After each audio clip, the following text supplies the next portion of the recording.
안녕하세요. 재무인사이트 채널의 키스킴입니다. 파트너십에 대한 얘기를 한번 해볼까 합니다. 주변에 동업하지마, 파트너십은 위험해라는 얘기를 많이들 하잖아요. 거기에 대해서 어떤 것들을 준비를 하셔야지 동업을 하시면서도 안전하게 갈 수 있는지 한번 말씀을 드리도록 하겠습니다.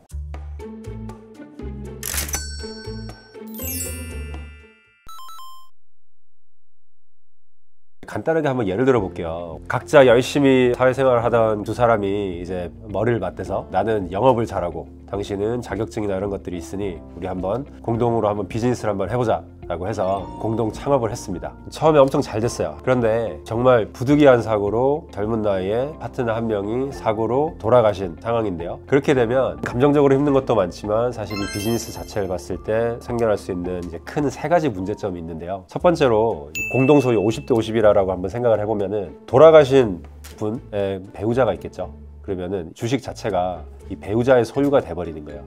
그렇다면 남아있는 파트너는 한 번도 만나보지도 못했던 내 전 파트너의 배우자하고 사실 동업자 관계가 되는 거거든요. 그 다음에 두 번째는 뭐냐면 남아있는 파트너의 배우자 입장에서는 아무것도 모르는 이 주식을 내 자산으로 가지고 있는 게 불편한 재산이 되는 것이죠. 50% 주식을 가지고 있다는 게 사실은 자산이 될 수가 없는 상황이 되는 거죠. 그 다음에 세 번째 마지막 문제는 뭐냐면 그렇다면 이게 어떻게든 정리가 돼야 돼요. 회사의 가치 평가가 어떻게 되는지 이거 자체가 사실 굉장히 모호한 거죠. 그러다 보니까 이런 문제를 어떻게 미리 막을 수 있을지에 대한 절차를 한번 말씀을 드리자면 이거를 계약으로 해결을 한번 해보시는 거예요. 그래서 Buy-Sell Agreement라는 계약, 이거는 파트너 간의 계약이고요. 크게 5가지 상황에 대해서 다루는데요. 이런 일들이 벌어질 때 우리가 어떻게 하겠다라는 것을 파트너 간의 계약을 해놓는 건데요. 5Ds. 첫 번째로 이제 가장 큰 데미지를 받을 수 있는 게 파트너의 death, 사망.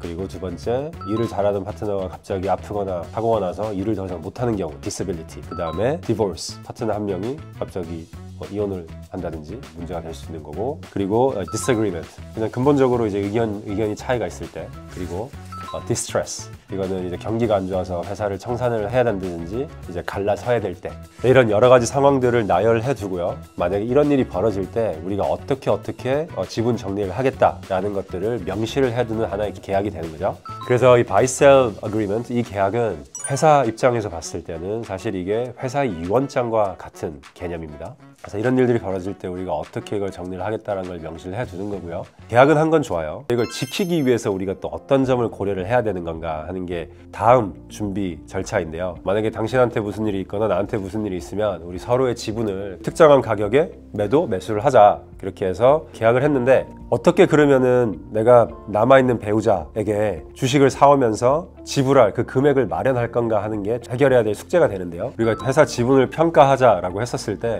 크게 3가지 방법이 있는데, 첫 번째로는 그냥 파트너들끼리 이거를 상의를 해서 어떤 특정한 가격을 정하시는 게 있어요. 그거는 보통 이제 매년 상황에 맞춰서 리뷰를 하고 서로 동의를 한 금액이기 때문에 그 금액에 맞춰서 가격을 측정을 하는 경우가 하나고요.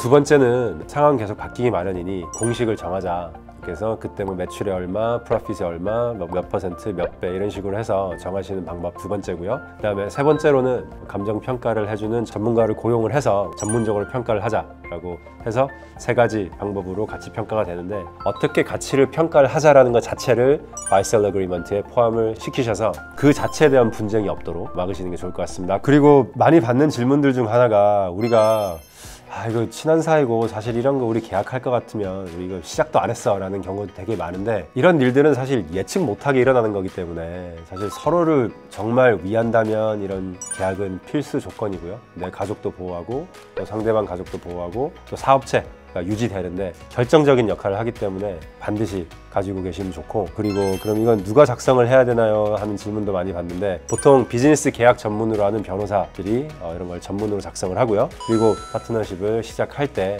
여러 가지 서류를 하실 때 미리 하시는 게 가장 현명한 방법이고요. 그리고 정기적으로 업데이트가 가능합니다. 마지막으로 정리를 드리자면, 이 Buy-Sell Agreement라는 거는 어떻게 보면 단순한 하나의 문서라기보단 파트너들 간의 신뢰, 그리고 서로의 책임, 그리고 존중, 이런 것들을 나타내주는 서류고요. 그리고 내 회사의 지분이 내 가족의 자산이라고 생각을 한다면 반드시 보호하시는데 필수적인 작업이라고 꼭 생각을 하시고, 지금 서류를 가지고 계시다면 한번 리뷰를 해보실 필요가 있으시고, 지금 없으시다면 빨리 조치를 취하시도록 추천을 드립니다.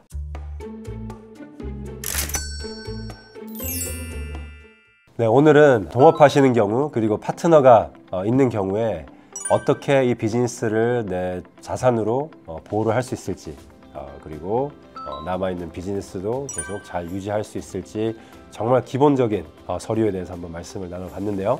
이 바이셀 어그리먼트는 사실 처음에 말 나누기가 되게 좀 껄끄러울 수도 있긴 해요. 그렇지만 정말 파트너 간의 신뢰, 그리고 이 비즈니스를 지속하고, 사실 이 비즈니스를 하신다는 의미는 사실 더 큰 꿈을 쫓아서 간다는 건데, 꿈을 보호하는 데 정말 중요한 역할을 하는 서류라고 꼭 생각을 하시고 고려를 하시면 좋을 것 같습니다. 이상 오늘 영상은 여기까지고요.